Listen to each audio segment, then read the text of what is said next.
વાત હવે અમરેલીની કરીએ તો કુકાવાવ પીજીવીસીએલ કચેરીમાંથી અધિકારીઓ જ ગાયબ છે। કચેરીમાં એક પણ કર્મચારી હાજર ન હોવાના દ્રશ્યો સામે આવ્યા। લાઇટ પંખા ચાલુ પરંતુ અધિકારીઓ અને કર્મચારીઓની ગેરહાજરી વર્તાઈ રહી છે।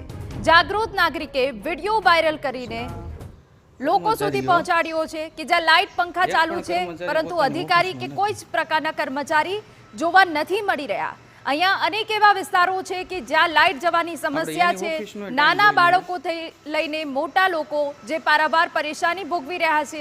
બીજી તરફ આ કચેરીના દ્રશ્યો કે લાઇટ પંખા ચાલુ છે પણ અધિકારીઓ જ નથી। અમારા સંવાદદાતા જયદેવ કાઠી વધુ વિગતે વાત કરવા જોડાયા છે। જયદેવ, આપની પાસે શું વિગત?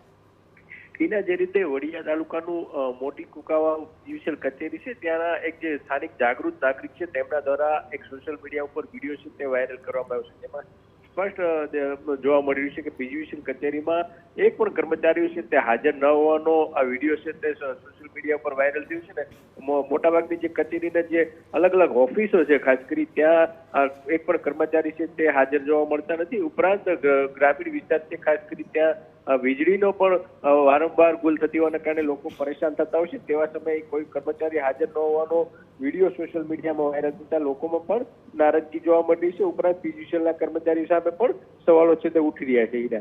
બિલકુલ આભાર જયદેવ। તો કચેરીમાં એક પણ કર્મચારી હાજર ન હતા। જાગૃત નાગરિકે વિડીયો ઉતારી તેને વાયરલ કર્યો છે। લાઇટ પંખા પણ ચાલુ હતા પરંતુ કોઈ પણ અધિકારી કે કર્મચારી કચેરીમાં હાજર ન હતા।